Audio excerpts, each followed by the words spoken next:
നയനാനന്ദകരമായ രമ്യഹർമ്മങ്ങൾ നിറഞ്ഞു നിൽക്കുന്ന മന്ദമാരുതന്റെ തലോടറിയിട്ട് തത്തിക്കളിക്കുന്ന പൂവുകളും ഉദ്യാനങ്ങളും, അതിന്റെ താഴ്ഭാഗത്തുകൂടി സുന്ദരി പെണ്ണിന്റെ കാലിൽ കിടക്കുന്ന വെള്ളിക്കൊലിസ് പോലെ തടം തല്ലി തൊടുകുന്ന കൊച്ചരുവികളും, ആ കൊച്ചരുവികളുടെ പ്രാന്തപ്രദേശങ്ങളിലായി കായ്ച്ചു നിൽക്കുന്ന വൃക്ഷങ്ങളും റുമ്മാൻ പഴങ്ങളും ഒക്കെ നിറഞ്ഞ ഒരു സുന്ദരമായ പൂവാടിയിലേക്ക്, ഒരു പുഷ്പോദ്യാനത്തിലേക്കാണ് കടന്നു ചെല്ലുക. അവിടെ എത്തുമ്പോഴേ ഇതേവരെ കട്ടപ്പാടുകൾ സഹിച്ചതെല്ലാം ഒരൊറ്റ നിമിഷം കൊണ്ട് മറന്നുപോകും.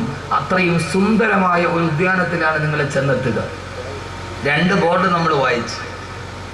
ഞാനുമുണ്ട്, നിങ്ങളുമുണ്ട്. നമ്മളെല്ലാവരും വളരെ ബുദ്ധിമാന്മാരാണ്. ഞാനൊന്ന് ചോദിക്കട്ടെ, നമ്മൾ എങ്ങോട്ട് തിരിഞ്ഞ് യാത്ര ചെയ്യാനായിരിക്കും തീരുമാനിക്കുക? ചോദ്യം സുലൈമാൻ സ്ട്രീറ്റിൽ ഇവിടെ എത്തിയ ആളുകളോടാണ്, നിങ്ങളോടാണ് ചോദ്യം. ചോദ്യത്തിന് മറുപടി പറഞ്ഞിട്ടാണ് വിഷയം. ആദ്യം നരകം പറയണം, പിന്നെ സ്വർഗം പറയുമെന്ന് തീരുമാനിക്കും. എങ്ങോട്ടായിരിക്കും നമ്മൾ യാത്ര ചെയ്യാൻ തീരുമാനിക്കുക? സ്വർഗവും നരകമൊക്കെ വരട്ടെ, ഞാൻ സ്ഥലത്തിന്റെ പേര് പറഞ്ഞില്ലല്ലോ. ഏത് ഭാഗത്തോടെ പോകാനായിരിക്കും നമുക്ക് എളുപ്പം? ഇടത്തോട്ടാണോ വലത്തോട്ടാണോ? വലത്തോട്ട്. എല്ലാവരും കോൺഗ്രസ്സുകാരെ?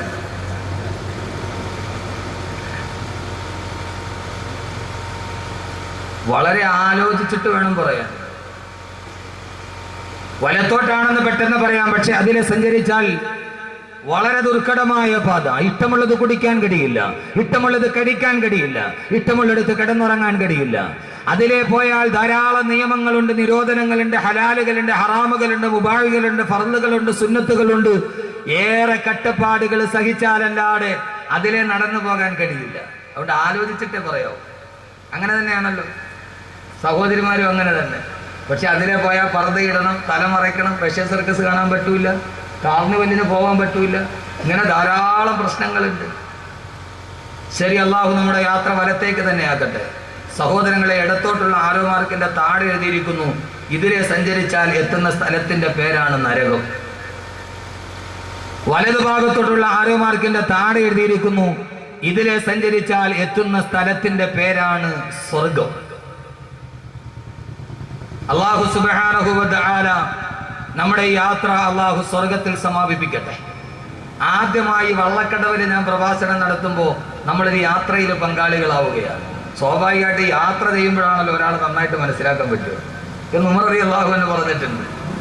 ഒരാളെ ഏറ്റവും നന്നായിട്ട് മനസ്സിലാക്കുന്നത് യാത്ര ചെയ്യുമ്പോഴാണ്. അവൻ പിശുക്കനാണോ അതല്ല നല്ലവനാണോ എന്ന് മനസ്സിലാകുക യാത്ര ചെയ്യുമ്പോഴാണ്. അതുകൊണ്ട് ഈ വള്ളക്കടവിൽ ആദ്യമായി ഞാൻ കാലുകുത്തുമ്പോൾ നമുക്കൊരു യാത്രയിലേക്ക് പോകാം. ആ യാത്ര അവസാനിക്കുമ്പോൾ അള്ളാഹു ഒരു നല്ല യാത്രയായി അള്ളാഹു സ്വീകരിക്കട്ടെ. ആദ്യം നമുക്ക് ഇടത്തോട്ടൊന്ന് പോയി നോക്കാം. പോയിട്ട് അവിടെ കൊള്ളത്തില്ലെങ്കിൽ, അതല്ല നമുക്കത് കഴിയുന്നില്ലെങ്കിൽ പയ്യെ നമ്മുടെ വാഹനം തിരിച്ചുവിടാൻ നമുക്ക് വലത്തോട്ട് പോകും. ഇന്ന് നമുക്ക് പയ്യെ ഒന്ന് ഇടത്തോട്ട് പോയി നോക്കാം. ഒന്ന് എത്തി നോക്കണമല്ലോ, എന്നാലല്ലേ അറിയാവൂ. നമ്മൾ സാധാരണ നല്ല സാഹസികരാണ്. ഒന്ന് പോയി നോക്കാം. അത് നമുക്ക് കഴിയില്ല എങ്കിൽ, അനുഭവിക്കാൻ കഴിയില്ലെങ്കിൽ, അത് താങ്ങാൻ കഴിയില്ലെങ്കിൽ ഇൻഷാ അല്ലാഹ് നമുക്ക് വലത്തോട്ട് തിരിച്ചു വരാം നാളെ. ഇന്ന് നമ്മൾ ഇടത്തോട്ടാണ് പോകുന്നത്. അല്ലാഹു നമ്മളെ സ്വീകരിക്കണം. പോരെ? ഞാൻ സാധാരണയായി എൻ്റെ പ്രിയപ്പെട്ട സഹോദരങ്ങളെ ഒരു നാടൻ സംഭാഷണം പോലെ ഞാൻ എൻ്റെ വിഷയത്തിന് ആമുഖമായി പറഞ്ഞ ഈ വാക്ക് സാധാരണയായി ഒരാൾ പറയുന്ന ഒരു നാടൻ ഭാഷ പോലെ നിങ്ങളുടെ മുമ്പിൽ പറഞ്ഞ ഇത്രയും നേരം നാം ഒരു ജീവിതത്തിന്റെ സാങ്കല്പികമായ യാത്രയുടെ കഥാകഥനങ്ങൾ പറഞ്ഞ് ഇടത്തോട്ടും വലത്തോട്ടുള്ള പാത പറഞ്ഞ ഈ നാടൻ ചിന്താശകലം യഥാർത്ഥത്തിൽ ഇതൊരു നാടൻ വാക്കുകളല്ല. എന്റെ പ്രഭാഷണത്തിന്റെ തുടക്കത്തിൽ ഞാൻ പറഞ്ഞ ഈ വാക്ക് ഏതെങ്കിലും ഒരു നാടൻ വാക്കുകളല്ല. ഇതാരാണെന്നറിയുമോ?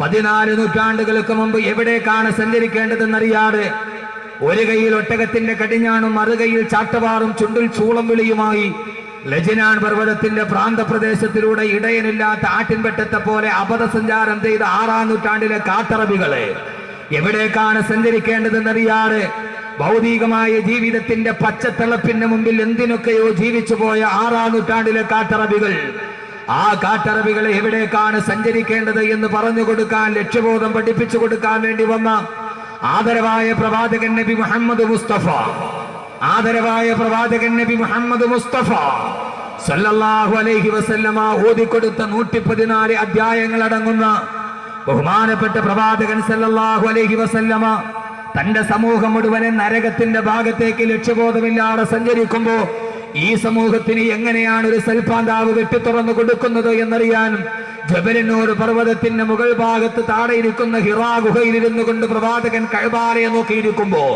അള്ളാന്റെ റസൂല് ധ്യാന നിമഗ്നനായിരിക്കുന്ന ഹിറാ ഗുഹയിലിരുന്നാൽ ഹിറാ ഗുഹയുടെ പ്രത്യേകത ഇപ്പോഴും ഹിറയിലിരുന്നിട്ട് മുമ്പോട്ട് നോക്കിയാൽ നേരെ കഅബാലയം കാണാം. കഅബാലയത്തിന്റെ മത്താഫിന്റെ മുകളിലൂടെ എന്താണ് ചെയ്യേണ്ടതെന്നറിയാതെ എവിടേക്ക് പോകണമെന്നറിയാതെ ആട്ടിൻപറ്റത്തെ പോലെ നടന്നുപോയ തന്റെ ജനതയെ നോക്കി ദുഃഖനിമഗ്നനായിരിക്കുന്ന പ്രവാചകന്റെ മുമ്പിലേക്ക് ഈ സമൂഹത്തെ മുഴുവനും സ്വർഗത്തിന്റെ രാജപാതയിലോട്ട് കടത്തിക്കൊണ്ടുപോകാൻ അള്ളാഹു അവതരിപ്പിച്ച അള്ളാഹുവിന്റെ വിശുദ്ധമായ ഖുർആനിലെ 6666 പരം വരുന്ന സൂക്തങ്ങളിൽ 114 അധ്യായങ്ങളിൽപ്പെട്ട ഒരേ ഒരു അധ്യായമായ സൂറത്ത് ദുഹർ. ആ സൂറത്ത് ദഹറിലെ 2 ആയത്തുകളുടെ അർത്ഥമാണ് ഇതേവരെ നിങ്ങളോട് ഞാൻ പറഞ്ഞത്. ഈ പറഞ്ഞതും ഈ യാത്രയും ഈ ബോട്ടും ഈ ആരോ മാർക്കുമെന്നും എന്റെ വാക്കുകളല്ല, അതൊരു നാടൻ ഭാഷയല്ല, അതെന്റെ ഏതെങ്കിലും ഒരു സരസമായ ഭാവനയല്ല. ഇത്രയും നേരെ 20 മിനിറ്റോളം നിങ്ങളോട് ഞാൻ പറഞ്ഞത് അള്ളാഹുവിന്റെ വിശുദ്ധമായ ഖുർആൻ.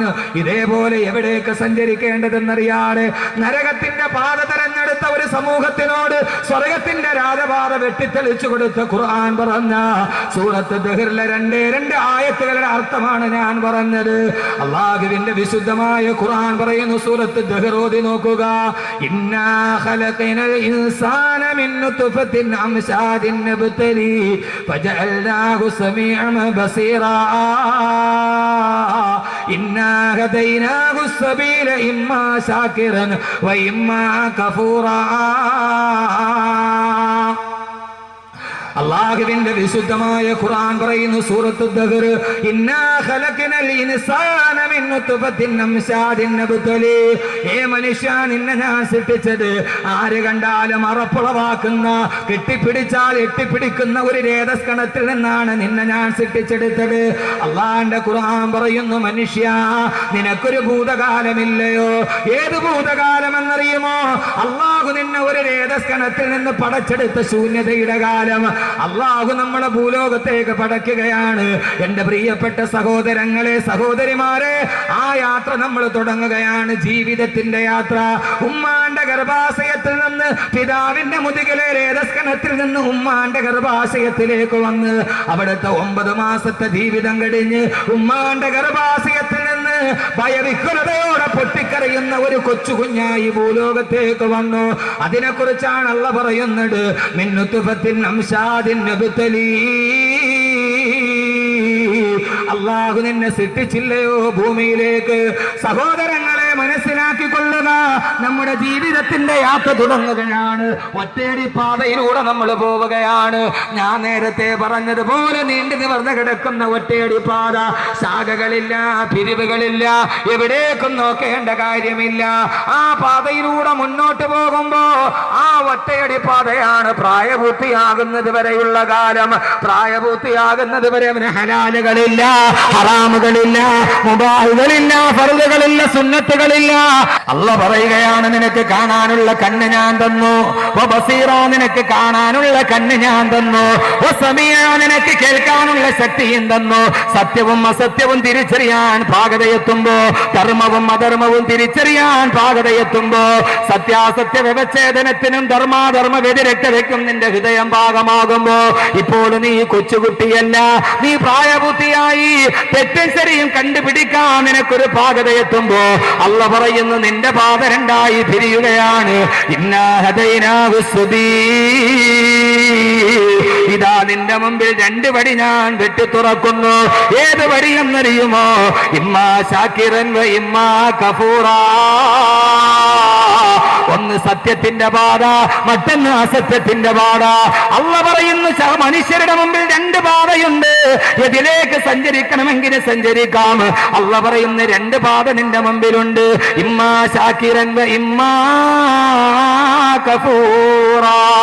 2 വഴികൾ ഒന്ന് സത്യത്തിന്റെ പാത, മറ്റൊന്ന് സത്യത്തിന്റെ പാത, ഒന്ന് ധർമ്മത്തിന്റെ പാത, മറ്റൊന്ന് അധർമ്മത്തിന്റെ പാത, ഒന്ന് വെളിച്ചത്തിന്റെ പാത, മറ്റൊന്ന് ഇരുട്ടിന്റെ പാത, ഒന്ന് തമസിന്റെ പാത, മറ്റൊന്ന് ജ്യോതിസിന്റെ പാത, ഒന്ന് പകലിന്റെ പാത, മറ്റൊന്ന് രാത്രിയുടെ പാത, ഒന്ന് ഹക്കിന്റെ പാത, മറ്റൊന്ന് ബാത്തിലിന്റെ പാത, ഒന്ന് സുന്നത്തിന്റെ പാത, മറ്റൊന്ന് ബിദ്അത്തിന്റെ പാത, ഒന്ന് ഇസ്ലാമിന്റെ പാത, മറ്റൊന്ന് കുഫറിന്റെ പാത. അല്ലാഹ് പറയുന്നു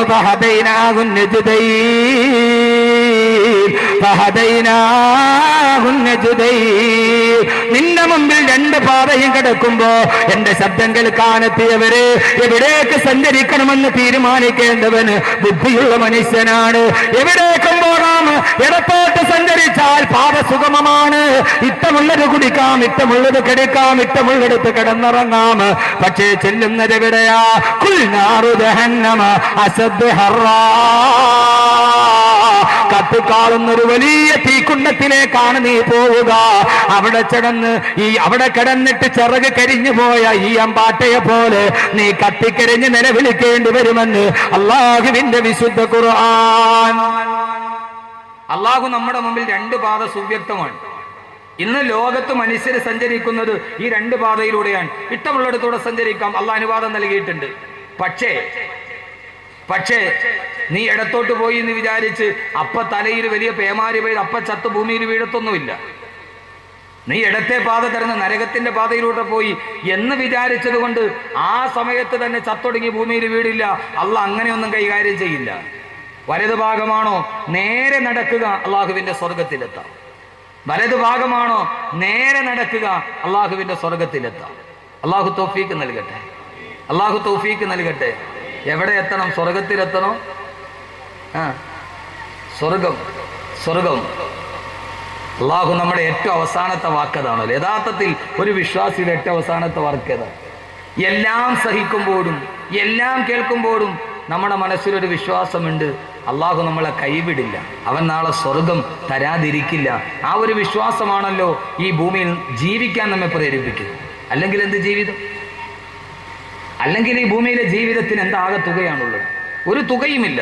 ഈ ഭൂമിയിലെ ക്ഷണികമായ ജീവിതത്തിന് ക്ഷണികപ്രഭാചഞ്ചലം ഈ ജീവിതത്തിന്റെ ഈ ക്ഷണികമായ യാത്രയിൽ ഏറ്റവും അവസാനത്തെ വാക്ക് അള്ളാഹ് സ്വർഗം നൽകുമെന്ന വാക്കാണ്. അല്ലെങ്കിൽ ഈ ഭൂമിയിൽ ആർക്കും ഒരു മനുഷ്യനും ജീവിക്കാൻ കഴിയില്ല. അള്ളാഹു നമ്മളെ ഇതേപോലെ അള്ളാഹുവിന്റെ സ്വർഗത്തിൽ അള്ളാഹു എത്തിച്ചു ചേർക്കട്ടെ. പക്ഷേ ഇടതുഭാഗത്തോട് ഇൻഷാ അല്ലാഹ് സ്വർഗത്തിലേക്കുള്ള യാത്ര നാളെയാണ്. ഇന്ന് തൽക്കാലം നമ്മൾ ഇടത്തോട്ടൊന്ന് പോയി എത്തി നോക്കുകയാണ്. പക്ഷെ എത്തി നോക്കാൻ കഴിയുമോ? നരകം. എന്താ നരകം? നരകം എത്ര ഭയാനകരം എന്നൊരു കാസറ്റ് കേൾക്കാത്തവരിന് ഇവിടെ ആരും ഉണ്ടാവില്ല, എല്ലാവരും കേട്ടതാണ്. അപ്പോൾ നരകത്തെക്കുറിച്ച് ഞാൻ കൂടുതൽ വിശദീകരിക്കുന്നില്ല. എന്താ നരകം? ആ നരകത്തിൽ പോയി നമുക്കൊന്ന് എത്തി നോക്കാം, അല്ലേ? എത്തി നോക്കാൻ പറ്റുമോ? ആദരവായ പ്രവാചകൻ നബി മുഹമ്മദ് മുസ്തഫ, അള്ളാഹുവിന്റെ പ്രവാചകന് പോലും കഴിഞ്ഞില്ല നരകത്തിലേക്കൊന്ന് എത്തി നോക്കിയിട്ട് നിൽക്കാൻ. സഹോദരങ്ങളെ, എന്താണ് നരകം? ലോകത്തിന്റെ മുഴുവനും കാരണദൂതരായ എന്റെയും നിങ്ങളുടെയും നേതാവ് ഫഹ്മീവ വസുലീ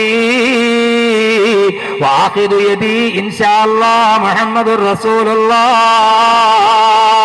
അള്ളാഹുവിന്റെ പ്രവാചകൻ പോലും പറഞ്ഞു, ഞാനൊരിക്കൽ മേറാജിന്റെ യാത്ര പോയപ്പോ അള്ളാഹു എനിക്ക് സ്വർഗവും കാണിച്ചു തന്നു, നരകവും അള്ളാഹു എനിക്ക് കാണിച്ചു തന്നു.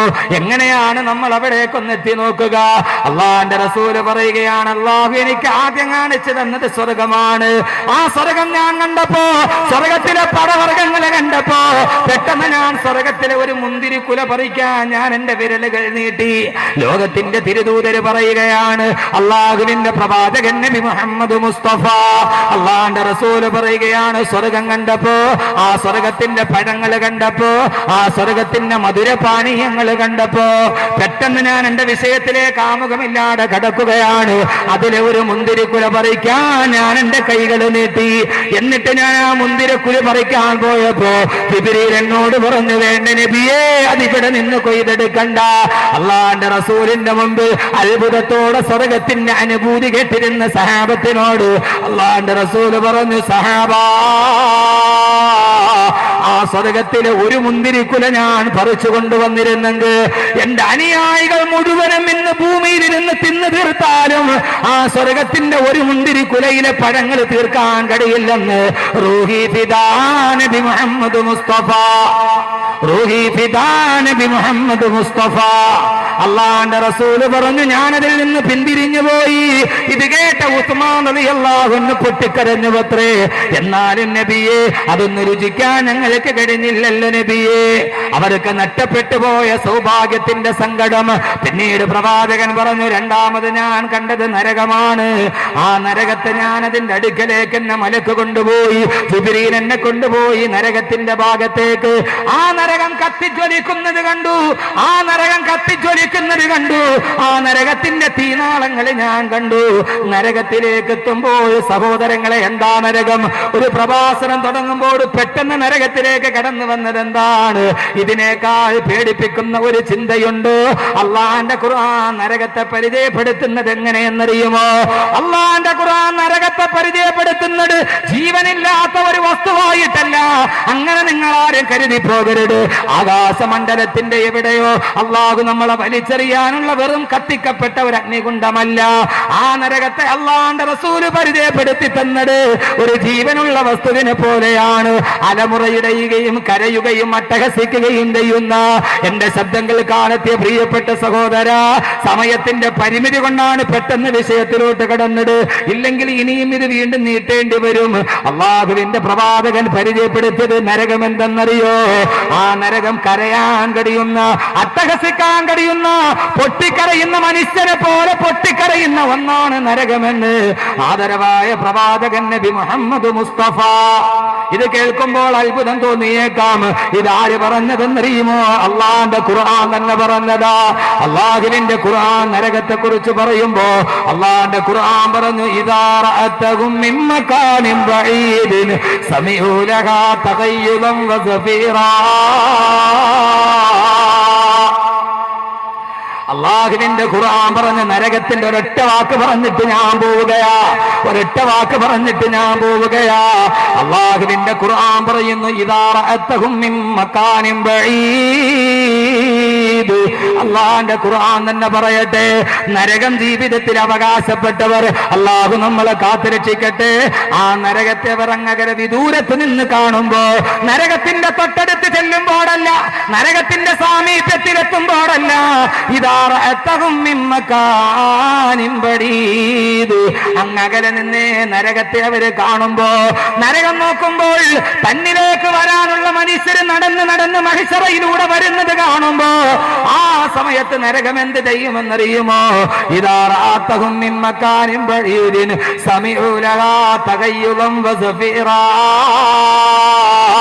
ആ നരകം കടന്ന് നിലവിളിക്കാൻ തുടങ്ങും, നരകം അട്ടഹസിക്കാൻ തുടങ്ങും. എടാ ഇവിടേക്ക് വാടാ, ഇവിടേക്ക് വാടാ, ഇവിടേക്ക് വാടാ എന്ന് പറഞ്ഞ് അട്ടഹസിക്കുന്ന ജീവനുള്ള ഒരു സിട്ടിപ്പായിട്ടാണ് അല്ലാഹു നരകത്തെ പരിചയപ്പെടുത്തുന്നത്. ആ നരകത്തിന്റെ 70 മൈലുകൾ അപ്പുറം നിൽക്കുമ്പോ നരകവാസികൾ നരകത്തിന്റെ അട്ടഹാസം കേൾക്കുമെന്ന് ആദരവായ പ്രവാചകൻ നബി മുഹമ്മദ് മുസ്തഫ. സഹോദരങ്ങളെ, എങ്ങനെയാ നരകത്തെ കുറിച്ച് പറയുകയാ? എങ്ങനെയാ നരകത്തെ കുറിച്ച് ഓർക്കുക? അള്ളാന്റെ റസൂല് പറഞ്ഞ്, രാവിലെയും വൈകുന്നേരവും, ഓരോ ദിവസവും രാവിലെയും വൈകുന്നേരവും നരകം കടന്ന് അട്ടഹസിക്കും. എനിക്ക് വേണ്ടി വിധിക്കപ്പെട്ടവരെവിടെ? എന്നിലേക്ക് വരാനുള്ളവരെവിടെ? എന്നിലേക്ക് വരാനുള്ളവരെവിടെ? നരകമെന്ന് പറഞ്ഞാൽ സംസാരിക്കുന്ന ഒരു ജീവിയെ പോലെ. ഞാൻ പറഞ്ഞതല്ല, ഖുർആനല്ലേ പറഞ്ഞത്. യൗമ നഖൂലു ലിജഹന്നമ ഹലിം തലഅതി വതഖൂലു ഹൽ മിൻ മസീദ്. യൗമ നഖൂലു ലിജഹന്നമ, നാളെ പരലോകത്ത് നരകാവാസികളെ നരകത്തിലോട്ട് വലിച്ചെറിയുമ്പോ അല്ലാഹു നരകത്തോട് ചോദിക്കും, അല്ല നരകത്തോട് ചോദിക്കും, ഏതൊരു തമ്പുരാനാണോ നരകത്തെ പടച്ചത് ആ തമ്പുരാൻ നരകത്തോട് ചോദിക്കും, ഓ നരകമേ, ഹലിം തലഅതി, നിന്റെ വയറ് നിറഞ്ഞോ നരകമേ? നിന്റെ വള്ള നിറഞ്ഞോ നരകമേ? ആ സമയത്ത് നരകം മറുപടി പറയും, അല്ലാഹുവേ, ഹൽ മിൻ മസീദ്, കോരിയത് നിറഞ്ഞില്ല അല്ലാഹുവേ, ഇനിയും ഉണ്ടെങ്കിൽ എന്റെ പള്ളയിലോട്ട് കോരിയിട്ടോ. ഒരിക്കലും നിറയാത്ത പള്ള നരകത്തിന്റെ പള്ളയാണെന്ന് അല്ലാഹുവിന്റെ വിശുദ്ധ ഖുർആൻ. രാവിലെയും വൈകുന്നേരം നരകമട്ടഹസിക്കുമ്പോ എന്റെ സഹോദരങ്ങളെ, നാളെ പരലോകത്ത് ഇതേ ആളുകൾ ചെല്ലുമ്പോ 70 മൈൽ അകലെ നിന്നുകൊണ്ട് നരകമട്ടഹസിക്കുമ്പോ ഇവിടേക്ക് വാടാ ഇവിടേക്ക് വാടാ എന്ന് പറയുമ്പോ ഈ നരകത്തിന്റെ അട്ടഹാസം കേൾക്കാത്ത യുവാക്കളെ, എങ്ങനെയാണ് കള്ളു കുടിക്കാൻ കഴിയുന്നത്? എങ്ങനെയാണ് വ്യഭിചരിക്കാൻ കഴിയുന്നത്? എങ്ങനെയാണ് വട്ടിപ്പലിശ മേടിക്കാൻ കഴിയുന്നത്? ഈ ഭൂലോകത്തിന് മുകളിൽ ഒരു ശപിക്കപ്പെട്ട ജന്മമായി മാറുന്നത്. നിന്നെ ഓത്തിട്ട് നരകം വിളിക്കുകയാണ്. നീ ആ വിളി നിന്റെ കാതിൽ കേൾക്കുന്നില്ലെങ്കിൽ അത് കേൾക്കുന്ന ഒരു ദിവസം വരും. അള്ളാഹ് പറയുകയാണ്, അവൻ അതിന്റെ നരകത്തിന്റെ വിളി ഒരു നരകാവകാശിയുടെ ചെവിയിൽ കേൾക്കുമ്പോ അവൻ കിടന്ന് വിളിക്കാൻ തുടങ്ങും, അല്ലാഹുവേ അല്ലാഹുവേ അല്ലാഹുവേ, ഞാൻ ഈ അട്ടഹാസം ദുനിയാവിൽ വെച്ചെന്ന് കേട്ടിരുന്നെങ്കിൽ എന്ന് പറഞ്ഞു കണ്ടവൻ നരകത്തിൽ കിടന്ന് നിലവിളിക്കും, അല്ലാഹുവേ, ഞാനിത് ഈ ഭൂമിയിൽ ജീവിക്കുമ്പോൾ അറിഞ്ഞിരുന്നെങ്കിൽ, വള്ളക്കടവിൽ ജീവിച്ചിരിക്കുമ്പോ ഈ നരകത്തിന്റെ വിളി ഒരു പ്രാവശ്യം എന്റെ കാതിലൊന്ന് കേട്ടിരുന്നെങ്കിൽ. അങ്ങനെ നരകത്തിൽ കിടന്നവൻ വിളിക്കുമ്പോ അള്ളാന്റെ മലക്കുകൾ പറയും, എടാ ഒരു പ്രാവശ്യം നിലവിളിച്ചാൽ പോരാ, ഇവിടെ കിടന്ന് ഒരു പ്രാവശ്യം നിലവിളിച്ചാൽ പോരാ. ലാ തദുൽ യൗമ സുബൂറൻ വാഹിദാ വദഉ സുബൂറൻ കസീറാ. ഇന്നൊറ്റ ദിവസം നിലവിളിച്ചാ പോരാ, 1000 വട്ടം നിലവിളിച്ചാലും നരകം നിന്നെ വിടില്ലെന്നുള്ള അല്ലാഹുവിന്റെ വിശുദ്ധ ഖുർആൻ. ഇത്ര ഭീകരമാണ് നരകം.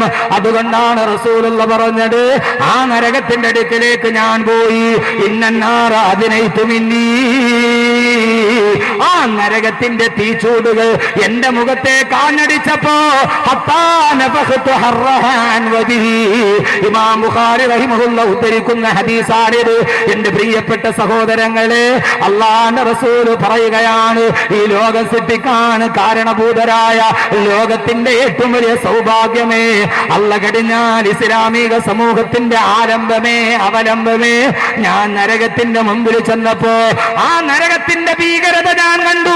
അതിന്റെ ചൂട് എന്റെ മുഖത്തോട്ടത് അടിക്കാൻ തുടങ്ങി. അല്ലാഹുവിന്റെ റസൂലിനെ കണ്ടപ്പോൾ നരകത്തിന്റെ പുക വന്നപ്പോ അതെന്റെ മുഖത്ത് തട്ടാതെ ഞാൻ എന്റെ മുഖത്ത് നിന്ന് നരകത്തിന്റെ പുകയെ കൈകൊണ്ട് മെല്ലെ മെല്ലെ ആട്ടിയോടി ചെന്ന് റൂഹി ഫിദാ നബി മുഹമ്മദ് മുസ്തഫ. എന്താ നരകം? അള്ളാന്റെ റസൂലിന്റെ മുഖത്തിന്റെ ഭാഗത്തേക്ക് നരകത്തിന്റെ പുക വന്നപ്പോ ഞാൻ അതിനെ ആട്ടി ഓടിച്ചു സഹാബ. എനിക്ക് തന്നെ അതിന്റെ പുക സഹിക്കാൻ കഴിയുന്നില്ല. അപ്പൊ തീ എന്തായിരിക്കും? ഇയാളെന്താ തുടക്കത്തിലെ നരകം പറഞ്ഞിട്ട് പേടിപ്പെടുത്തണം എന്നല്ല, ഈ രണ്ടല്ലാതെ ജീവിതത്തിൽ ഇനി മാറാനൊന്നുമില്ല. ഈ നാട്ടിൽ അതേ പറയാവൂ, ഏത് നാട്ടിലും. കാരണം വഴിതെറ്റി നടക്കുന്ന ഒരു ജനതയെ സംബന്ധിച്ചോളം ആ ജനതയുടെ മുന്നിൽ മാറ്റത്തിന്റെ ഒരു തിരി കൊളുത്തണമെങ്കിൽ നരകത്തെക്കുറിച്ചുള്ള പേടിക്കും സ്വർഗത്തെക്കുറിച്ചുള്ള ആശയ്ക്കുമേ കഴിയും. അല്ലാതെ ഈ ഭൂമിയിലെ എന്ത് ലാഭം പറഞ്ഞിട്ടാണ് അവരെ വിളിക്കുക? നിങ്ങളൊന്ന് ആലോചിച്ച് നോക്കി. കള്ളു കുടിച്ച് മദ്യപിച്ച് മതോന്മത്തനായി കിടക്കുന്ന ഒരുത്തനോട് നീ ഇനി കള്ളു കുടിക്കരുത് എന്ന് പറയാൻ അവനോട് ഭൂമിയിലെ ഏത് ലാഭമാ പറയുക? നീ ഇനി മുതൽ കള്ളു കുടിക്കാതിരുന്നാൽ ജമാഅത്തിന്റെ വകയായിട്ട് നിനക്ക് ഒരു ദിവസം 100 വെച്ച് തരാന്ന് പറയാൻ പറ്റുമോ? കഴിയില്ല. നീ കള്ളു കുടിക്കാതിരുന്നാൽ ഞങ്ങളെല്ലാവരും കൂടി നിനക്ക് ഒരു ദിവസം 250 റുപ്യ വെച്ച് തരാൻ പറ്റുമെന്ന് പറയാൻ പറ്റുമോ?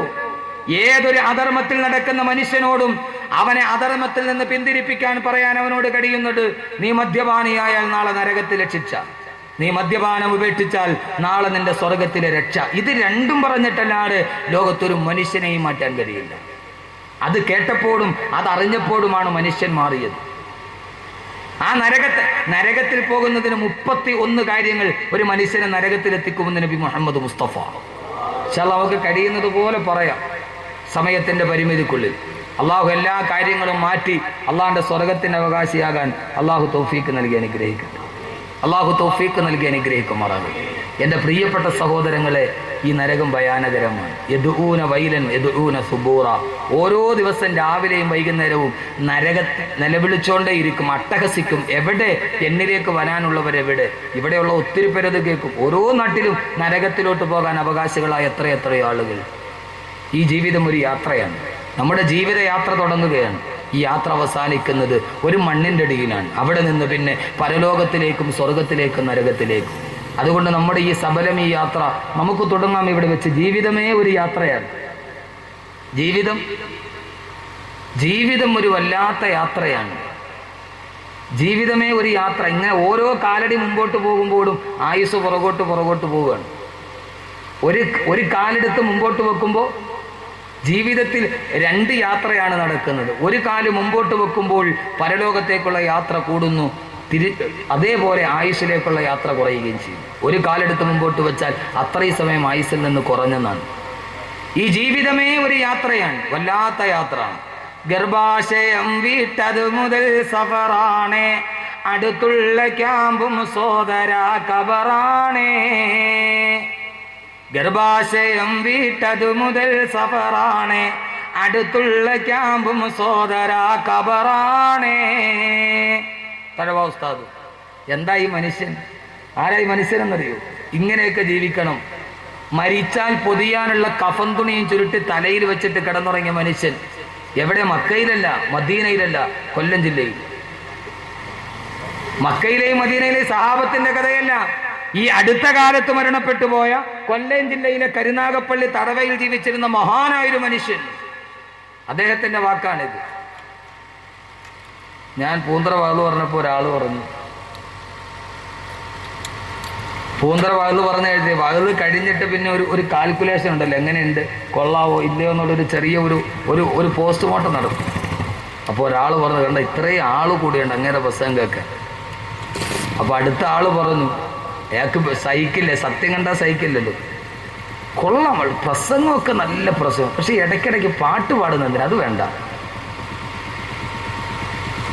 ഈ വിവരമില്ലാത്തൊരിത് എന്താണ് തിരിച്ചറിയാൻ കഴിയേണ്ടത്? ഈ അറബി ബൈത്ത് പാടുമല്ലോ, അറബി ഭാഷയെന്ന് കേൾക്കുന്നതേ അവർക്കൊരു വല്ലാത്ത ബുദ്ധിമുട്ട്. എൻ്റെ സഹോദരങ്ങളെ, ലോകത്ത് ഇത് മുഴുവനും ഉണ്ടായത് ഈ അറബി ഭാഷയിൽ നിന്നാണ്. ആദരവായ പ്രവാചകൻ നബി മുഹമ്മദ് മുസ്തഫ, ആദരവായ പ്രവാചകൻ നബി മുഹമ്മദ് മുസ്തഫ, അള്ളാഹുവിന്റെ പ്രവാചകന്റെ അടുക്കലുണ്ടായിരുന്നു മക്കയിലൊരു വലിയ പ്രധാനപ്പെട്ട കവി. തഴവാ ഉസ്താദിന്റെ ബൈത്ത് പറഞ്ഞിട്ട് അതിലൂടെ ഞാൻ മറ്റൊന്ന് പറയുകയാണ്. ഒരു വല്ലാത്ത കവി, മക്ക മുഴുവനും കവിത പാടി നടന്ന കാലം, സാഹിത്യ സാമ്രാട്ടുകൾ നടന്ന കാലം, ആ കാലഘട്ടത്തിലെ കവിയായിരുന്നു ലബീദ്. ആ ലബീദിനെ കുറിച്ചാണ് അല്ലാഹുവിന്റെ റസൂല് പറഞ്ഞത്, അസ്ദഖു കലിമത്തിന് കാലഹശായിറു കലിമത്തു ലബീദ്. ലോകത്ത് എത്രയോ കവികൾ പാട്ട് പാടിയിട്ടുണ്ട്, എത്രയാളുകളെ കവിത പാടിയിട്ടുണ്ട്. പാടിയ കവിതയിൽ ഏറ്റവും നല്ല കവിത റസൂലുള്ള പറഞ്ഞതാണ്, ഇമാം ബുഖാരി ഉദ്ധരിക്കുന്ന ഹദീസാണ്. പാടിയ കവിതകളിൽ ഏറ്റവും നല്ല അറബി കവിത ഏതെന്നറിയോ? അത് ലബീദ് പാടിയ കവിതയാണ്. ലബീദ് പാടിയ കവിത ഏതെന്നറിയോ? അലാ കുല്ലു ശൈഇൻ മാ ഖലല്ലാഹ ബാതിലു വ കുല്ലു നഈമിൻ ലാ മഹാലത സായിലു. അലാ, നിങ്ങൾ അറിയണം, കുല്ലു ശൈഇൻ മാ ഖലല്ലാഹ ബാതിലു, അല്ലാഹ് ലോകത്തുള്ളതെല്ലാം നശിച്ചു പോകുന്നതാണ്, എല്ലാം നശിച്ചു പോകും, അല്ലാഹ് മാത്രം നശിക്കുന്നതല്ല. വകുല്ലു നഈമിൻ, എല്ലാ സൗഭാഗ്യങ്ങളും നീങ്ങി പോകുന്നതാണ്, എല്ലാ സൗഭാഗ്യങ്ങളും നീങ്ങി പോകുന്ന സൗഭാഗ്യമാ ഈ ദുനിയാവിലെ ഏത് സൗഭാഗ്യവും നീങ്ങി പോകുന്ന സൗഭാഗ്യമാണ്. സഹോദരങ്ങളെ, നിലനിൽക്കുന്നത് അല്ലാഹുവിലുള്ള വിശ്വാസം മാത്രമാണ്. ഇത് കേട്ട റസൂലുള്ള പറഞ്ഞു, ലബീദേ, നീ പറഞ്ഞതാണ് ശരി, അല്ലാഹുവിന്റെ റസൂല് പോലും ശരി വെച്ച് പറഞ്ഞു പോയ വല്ലാത്ത കവിത. എല്ലാം നഷ്ടപ്പെട്ടു പോകുന്ന ലോകം എന്തിനാണ് സഹോദരങ്ങളെ ഈ ഭൂമിക്ക് വേണ്ടി കെട്ടിപ്പിടിച്ചിട്ടൊരു ജീവിതം? ഈ ജീവിതം ഒരു യാത്രയാണ്. ആ യാത്രയുടെ നടുവിൽ നഷ്ടപ്പെടുന്നത് ഓരോരുത്തരാണ്. ഉപ്പ നഷ്ടപ്പെട്ടു പോയി, ഉമ്മ നഷ്ടപ്പെട്ടു പോയി, ഭാര്യ നഷ്ടപ്പെട്ടു പോയി. ഈ ജീവിതത്തിന്റെ യാത്രയിൽ വേറിട്ടൊരു യാത്രയ്ക്ക് തയ്യാറാവണം. എന്റെ ഈ വിഷയത്തിലോട്ട് ഞാൻ കടക്കട്ടെ, ഒരാമുഖത്തിലോട്ട് കടക്കട്ടെ. നമ്മളൊരു യാത്ര തുടങ്ങി. ഈ യാത്രയിൽ ഒരു വേറിട്ടൊരു യാത്ര. ഏകാന്തപതികനായി നടക്കണം, ഒറ്റയാനായിട്ട് നടക്കണം. ഈ ജീവിതയാത്രയിൽ മാറി നടക്കാൻ കഴിയുന്നൊരു നല്ല മനുഷ്യനെ സൃഷ്ടിക്കാൻ കഴിയണം. എല്ലാവരും നടക്കട്ടെ, അവര് ബാറുകളിൽ ഇരിക്കട്ടെ, അവര് വൈകുന്നേരങ്ങളിൽ ചവിട്ടുവിന്റെ ചീട്ടുകളങ്ങളിൽ ഇരിക്കട്ടെ, പൊന്നു ചെറുപ്പക്കാരാ, നിനക്കൊരു യാത്രയുണ്ട്, വേറിട്ടൊരു യാത്രയുണ്ടാകണം. എല്ലാ സൗഭാഗ്യങ്ങളും നഷ്ടപ്പെട്ടു പോകുന്ന ലോകത്ത്, ആർക്കും ആരെയും വേണ്ടാത്ത ലോകത്ത്, ഭാര്യയ്ക്ക് ഭർത്താവിന് വേണ്ട, ഭർത്താവിന് ഭാര്യയ്ക്ക് വേണ്ട, എവിടെയാണോ ലാഭമുള്ളത് ആ ലാഭത്തിന് മാത്രം കൊതിച്ചിട്ട് ജീവിക്കുമ്പോ, ഇന്നലെ രാവിലെ നിങ്ങൾ പത്രം കണ്ടോ? സ്വന്തം ഭർത്താവ് വൃക്ക വിട്ടിട്ട് വെച്ച 4 ലക്ഷം രൂപ ബാങ്കിന്റെ ഡിപ്പോസിറ്റിലിട്ടു. ആ പൈസയും എടുത്തിട്ടാണ് പ്രിയപ്പെട്ട ഭാര്യ വേറൊരുത്തന്റെ കൂടെ പോകാൻ പോയത്. ആ ഭർത്താവ് അധ്വാനിച്ചതല്ല. ഇതെന്തോ ഒരു ലോകമാണ്. സൈഫുദ്ദീൻ ഹാജി പറഞ്ഞതുപോലെ, കേൾക്കാൻ ആഗ്രഹിക്കുന്നതല്ല കേൾക്കുന്നത്. സ്വന്തം ഭർത്താവിന്റെ സ്വന്തം കരുത്തിൽ താലി കെട്ടിയവന്റെ വൃക്ക വിറ്റ 4 ലക്ഷം രൂപ ബാങ്കിലിട്ടു. അതും എടുത്തിട്ടാണ് ഭാര്യ വേറൊരുത്തന്റെ കൂടെ പോകാൻ പോയത്. ഭർത്താവ് നോക്കുമ്പോൾ ആകെയുള്ള വൃക്കയും പോയി, താലി കെട്ടിയ പെണ്ണും പോകുന്നു.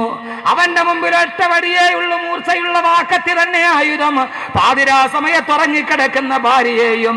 എന്റെ പ്രിയപ്പെട്ട സഹോദരങ്ങളെ, ഒരു പെണ്ണിന്റെ മനസ്സിൽ ഈ ഭൂമിയിൽ സുഖിക്കാൻ തോന്നിയപ്പോ അത് ഭർത്താവിനെ കുടിച്ചിട്ടിട്ടാണെങ്കിലും വേണ്ടില്ല, അവന്റെ വൃക്ക വിറ്റ പൈസയാണെങ്കിലും വേണ്ടില്ല, മറ്റൊരുത്തന്റെ കിടപ്പറയിലെ ചൂടും ചൂരും അനുഭവിക്കണമെന്ന് ഒരു പെണ്ണ് നരകത്തിന്റെ വഴി തെരഞ്ഞെടുത്തപ്പോ അവിടെ നഷ്ടപ്പെട്ടു പോയതൊന്നും അറിയാത്ത നിഷ്കളങ്കമായ 2 പെൺകുട്ടികൾ, 11 വയസ്സും 14 വയസ്സുമുള്ള അമ്മയുടെ അപ്പുറത്തും ഇപ്പുറത്തും മയങ്ങിക്കിടക്കുന്ന 2 മക്കളെയും വെട്ടിക്കൊന്ന് ഭാര്യയുടെ തല വെട്ടിയെടുത്ത് ഒരു പാവപ്പെട്ട ചെറുപ്പക്കാരൻ ആത്മഹത്യ ചെയ്തു.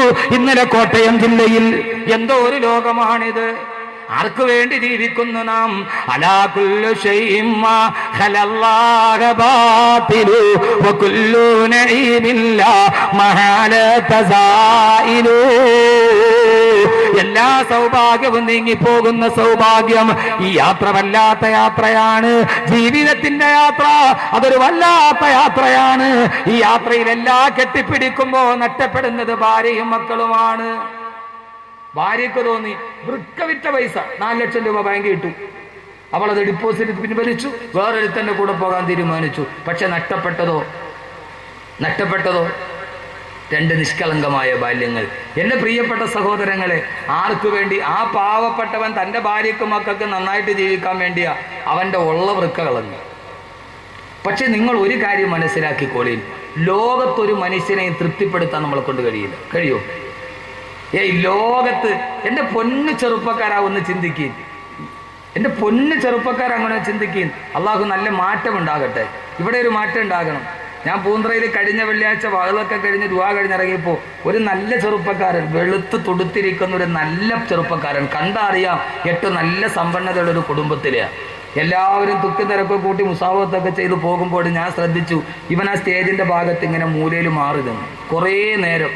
എല്ലാവരും പോയി കഴിഞ്ഞ് ഞാൻ സ്റ്റേജിൽ നിന്ന് ഇറങ്ങി അപ്പുറത്തെ സൈഡിലോട്ട് വരുമ്പോൾ എൻ്റെ പുറകേ വന്നു. പൂന്തറ പുത്തമ്പള്ളിയുടെ ആ വലിയ ഗേറ്റിൻ്റെ അടുത്ത് എൻ്റെ കൈ പിടിച്ചു, ഉസ്താദേ എൻ്റെ വീട് കുമാരപുരത്താണ്, മെഡിക്കൽ കോളേജിൻ്റെ അടുത്ത്. ഞാൻ ഇതിലെ വെറുതെ പോയതാ ബൈക്കിൽ. അപ്പോൾ പ്രസംഗം കേട്ടിട്ട് നിന്നതാ. ഇനി ഞാൻ മദ്യപിക്കൂല ഉസ്താദ്, ഇനി ഞാൻ കള്ളു കുടിക്കൂല. അവൻ പറഞ്ഞു, ഞാൻ കള്ളുകുടിയനാണ്, പക്ഷെ ഇനി ഞാൻ കുടിക്കൂല ഉസ്താദെ. ഞാൻ പൂന്തറ പുത്തപ്പള്ളിയിൽ കയറി ഇശ നിസ്കരിച്ചിട്ടേ ഞാൻ പോകുന്നുള്ളൂ. ഇന്ന് മുതൽ ഇൻഷാ അല്ലാഹ് ഞാൻ നിസ്കാരം മുടക്കൂല. ഞാൻ അവനോട് നിന്റെ നമ്പർ ഇങ്ങതാ. ഞാൻ നമ്പർ വെച്ച് ഇന്നലെ മിനിങ്ങാന്ന് വ്യാഴാഴ്ച കഴിഞ്ഞിട്ട് ഞാൻ പിന്നെ പോയത് കാസർഗോഡാണ്. ഞാൻ ഒരാഴ്ച കാസർഗോഡായിരുന്നു. എല്ലാ ദിവസവും രാവിലെ ഞാൻ വിളിക്കും. എന്തിനാണെന്നറിയോ? രാവിലെ വിളിച്ചത് ഇവനൊരു ഭംഗി വാക്ക് പറഞ്ഞതാണോ? രാവിലെ ഏതായാലും വൈകുന്നേരം കുടിച്ചിട്ട് നന്നായിട്ട് കുടിച്ച് മത്തായിട്ട് കിടക്കണ ഒരാൾ രാവിലെ എഴുന്നേക്കാൻ ഇത്തിരി വൈകും ഇല്ലേ? എടുക്കൂല, അറിയില്ലേ? കഷ്ടമൊന്നും അറിഞ്ഞുകൂടാ, പാവങ്ങളിരിക്കുന്നുണ്ട്, അതൊക്കെ ഒന്നും അറിഞ്ഞുകൂടാ. അപ്പം രാവിലെ എഴുന്നേക്കാൻ ഇത്തിരി വൈകും. ഏതായാലും അവൻ ഫോൺ എടുക്കൂല എന്ന് എനിക്കറിയാം. അപ്പോൾ അതുകൊണ്ട് ഞാൻ രാവിലെ സുബഹി നിസ്കാരത്തിന് വേണ്ടി ഞാൻ എഴുന്നേറ്റപ്പോൾ, വെള്ളിയാഴ്ചയാണ് നടക്കുന്നത്, ശനിയാഴ്ച രാവിലെ ഏറനാട് എക്സ്പ്രസ്സിന് ഞാൻ ഇവിടുന്ന് 3:30 ഞാൻ കാസർഗോഡ് പോയി. അന്ന് വയൽ കഴിഞ്ഞ് പിറ്റേ ദിവസം രാവിലെ സുബഹി നിസ്കാരത്തിന് മുമ്പ് ഞാൻ 4 മണിക്ക് എഴുന്നേറ്റ് നിസ്കാരമൊക്കെ കഴിഞ്ഞ് അങ്ങനെ ഇരിക്കുമ്പോൾ ഞാൻ വെറുതെ തോന്നി ഏതായാലും ഒന്ന് വിളിച്ചു നോക്കാം. ഞാൻ അവനെ ഫോൺ അടിച്ചു. ഞാൻ നോക്കിയാൽ അവൻ ചാടി എഴുന്നേറ്റ് ഫോൺ എടുത്തു. ഞാൻ അത്ഭുതപ്പെട്ടു പോയി. ഒരു വാദം നടത്തി ഒരാൾ പോരെ? 2 ദിവസം അവിടെ പ്രസംഗിച്ചതിന് പകരത്തെ ഒരൊറ്റ പ്രതിഫലം ഈ ഒരാൾ പോരെ? മതി. നല്ല പിന്നീട് ഇപ്പം എല്ലാ ദിവസവും എന്നെ വിളിക്കും. ഞാൻ പറഞ്ഞു നീ ഒരു കാര്യം ചെയ്യേ, നാളെ മുതൽ സുബൈക്ക് എഴുന്നേക്കുമ്പോൾ നീ എന്നെ വിളിക്കണം. ഞാൻ പറഞ്ഞു ഞാൻ ചിലപ്പോൾ വകത് കഴിഞ്ഞിട്ട് കിടന്ന് ഉറങ്ങിപ്പോവും. അപ്പോൾ നീ എന്ത് ചെയ്യണം, നാളെ മുതൽ സുബൈക്ക് നീ എന്നെ ഒന്ന് വിളിക്കണം. ഏതൊരു മനുഷ്യനെയും നന്നാക്കാൻ കഴിയുന്നത് എങ്ങനെയാണെന്നറിയോ? നമ്മൾ പറയും അവൻ പോക്കാം, അവൻ കുടിയൻ, അവൻ പോക്കാം, അവനെ എഴുതിത്തള്ളും നമ്മൾ. ഇനി അവൻ നന്നാവില്ല. അല്ല, സ്നേഹത്തോടെ സ്ഫുടം ചെയ്തെടുത്താൽ കുപ്പയിൽ നിന്ന് കിട്ടുന്ന മാണിക്യം കഴുകിയെടുത്താൽ അതിന് തിളക്കം കൂടും. അവർ പിന്നെ വിട്ടുപോകില്ല. എല്ലാം അറിയാവുന്നവനെ പറയും ഓ ഇതിനേക്കാൾ ഞാൻ കേട്ടിട്ടുണ്ടോ പറയും. ഒന്നും അറിയാത്തവൻ നന്നാകുമ്പോൾ അവനേക്കാൾ തിളക്കമുള്ള ഒന്ന് വേറെയില്ല. അതുകൊണ്ട് ആരെയും എഴുതിത്തള്ളാറായിട്ടില്ല. ഇപ്പം എല്ലാ ദിവസവും രാവിലെ അവൻ എഴുന്നേറ്റവൻ എന്നെ വിളിക്കും. അള്ളാഹു നിലനിർത്തി കൊടുക്കട്ടെ. നിങ്ങൾ കാര്യമായിട്ട് ദുആ ചെയ്യും. 32 വയസ്സുണ്ട്. ഇത്രയും നാൾ മദ്യപിക്കാത്ത ഒരു ദിവസം അവൻ്റെ ആയുസ്സിലില്ല. അള്ളാഹു നിലനിർത്തി തരട്ടെ. അള്ളാഹു നിലനിർത്തി തരട്ടെ. അതുകൊണ്ടാണ് അള്ളാഹു സുബ്ഹാനഹു വ തആല ഈ സദസ്സിൽ ഇങ്ങനെ തന്നെ നിലനിൽക്കാൻ പ്രേരിപ്പിക്കുന്നത്. കബീർ ഉസ്താദിനെ എല്ലാവരും സ്നേഹിക്കുന്നത് കൊണ്ടല്ല, വേറൊന്നും കൊണ്ടല്ല. ഞാൻ ഇവർക്ക് പണം കൊടുത്തിട്ട് വരുന്നതാണ്. ഈ കൽബിലെ സ്നേഹം അത് കൽബിലുള്ള വെളിച്ചത്തിൻ്റെ സ്നേഹമാണ്. അല്ലാത്ത ഒരു സ്നേഹം ഉണ്ടല്ലോ വാസിക്ക, കൽബിലുള്ള ഒരു വെളിച്ചത്ത്, അല്ലാതെ ഇവരെ പൈസ കൊടുത്തിട്ടോ പ്രലോഭിപ്പിച്ചിട്ടോ ഒന്നുമല്ല. ഈ കാണുന്ന ജനാരവം അത് ഇതിൻ്റെ കൽബിൻ്റെ സ്നേഹമാണ്. അള്ളാഹു നിലനിർത്തി തരട്ടെ. അള്ളാഹു നിലനിർത്തി തരട്ടെ.